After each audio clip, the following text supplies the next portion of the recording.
This video is brought to you by Miniature Market. Thousands of board games, miniatures, and paints, discount prices at miniaturemarket.com.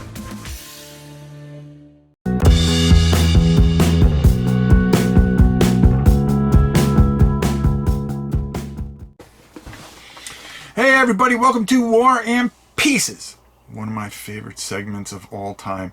Of course, how can war gaming get any better than it already is? Today we are going to take a look at an older edition of a game. I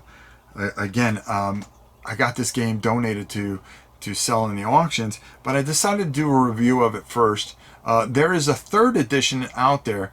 I don't know if it's the third edition or the fourth edition, forgive me, but this is a very good game, and they have an improved edition at Worthington Publishing, and that is Victoria Cross 2. Now, if you've seen, I did a live playthrough of this, and wow, this is really a lot of fun. But before I spoil too many things, we're going to go kind of take a quick look down at the table at it, but really go check out my live playthrough of it. I had a lot of fun playing it, and when I come back I'll tell you some thoughts that I figured out after I did the live playthrough. So let's go check it out. Okay, so I'm not going to explain every rule here, but this is really an incredible game. There's a couple ways to play this, and I'm just going to give you kind of a quick overview. You're going to have a lot more tokens out here, some that are going to represent, of course, the British, and then of course the Zulu. The game's going to start where you're going to have 90 points of Zulu warriors that you are going to spread throughout this tremendously huge map. It's actually two parts, and it's paper, and it's glorious. Now, the newer version, I believe, actually has a matted board, if I'm not correct. So you're going to want to take a look at that at Worthington and see if it fits what you need. The Zulus are just going to keep on coming. They're going to have different movement values. If it's just a single unit or a group without a leader, they're going to be able to move one. But with a leader, a leader can take 10 points and move it up into here.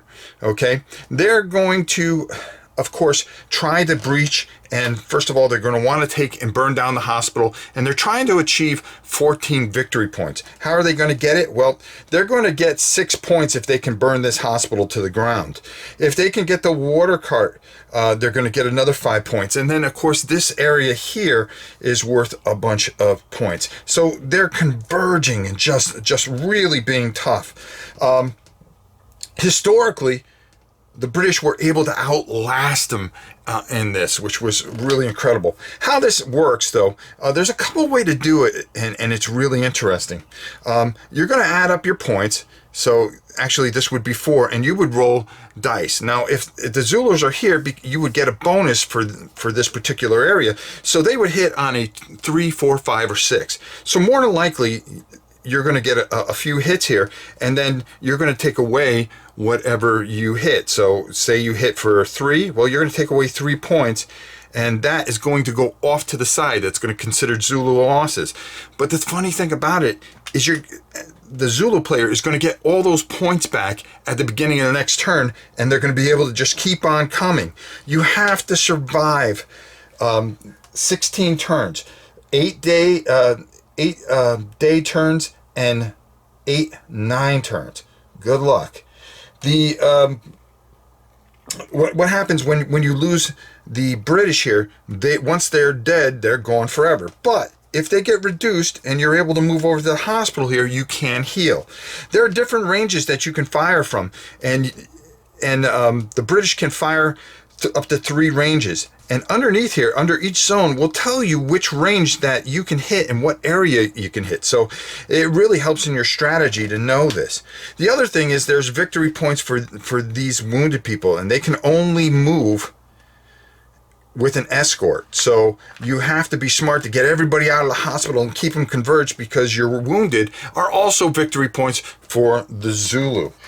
Now, you could sit here, and I did this live, and if you go check out the live play, you'll actually see that I did the dice chucking version of it, where I just counted up the points for melee each side, and was throwing anywhere from 8 to 16 dice from in a battle. Now you can only attack, even if you had 40 points here, you can only attack with 8 dice. But if you attack from 2 different angles at the same time, that's 16 dice. So you can really do some damage. The track here, very simple. As you can see, you're going to be tracking day and night, and then of course our fire track for our hospital. And as you can see, you're going to roll at the beginning of each turn, and that's going to that is going to cause some issue. Also here is a Zulu eliminated Zulu strength points eliminated this turn. What happens is, if any time that you get 47 points in one turn that the British are able to eliminate, the British are going to get a victory point. Now, the other thing with this is that I decided to try it afterwards, because after a while of playing this and just chucking dice, it became this huge dice chucker. But hold on there, folks. Hold on. There is a way to calculate the points and take a different chance with it, where you just roll 1 die for each side. So depending on how many strength points you have, and you are performing either a fire or a melee, you can calculate it and then roll a dice, and then that's how many losses will be taken. And especially with the Zulu, when you could possibly attack with a whole bunch of SP points, you could take this all into consideration and then roll that particular die and see where you end up with. This way you're not chucking a ton of dice. After a while it could become monotonous, but this chart really changes it and makes it good. So either one really works very well. And of course they have these beautiful charts. Now on the other side, there's a whole different game. So I'm going to flip this over just to show you the board. Now on the other side, you get another whole game, and that is the battle for, I'm going to try to say this, Isla Wana. And what is happening here is the Zulu are trying to capture these victory points here.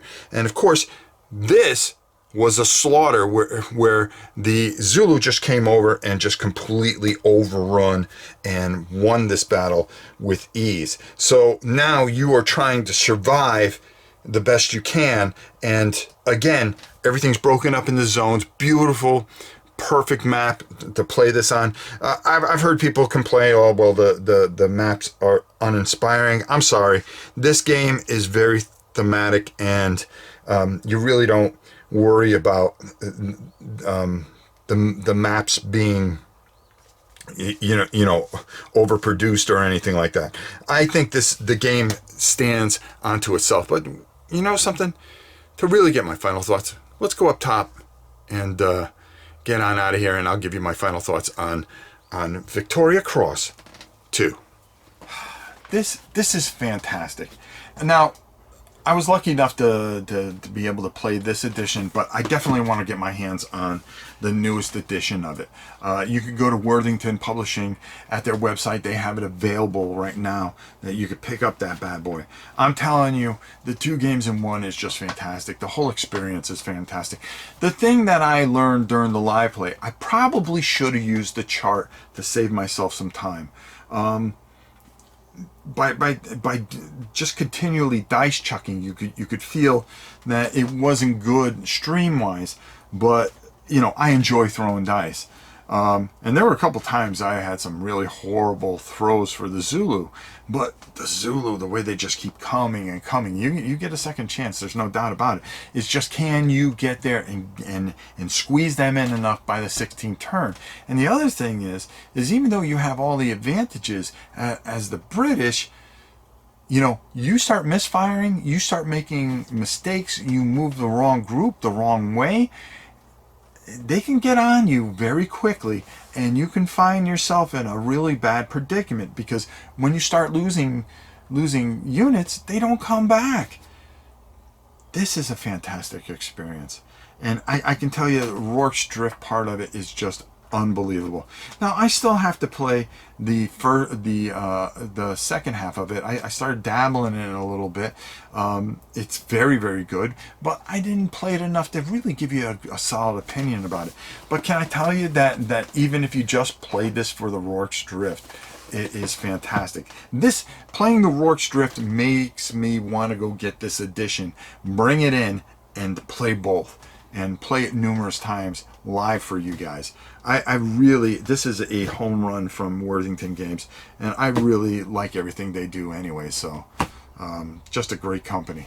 So check this out, go to their website, check it out. There's a newer version than this. I really think this is a must-have if you are a fan of Rorke's Drift battles and some of the Zulu battles that have happened with the British, which are very fascinating to begin with. So I really suggest it. And until next time, it is your old pal Rob saying, we'll see you soon, folks.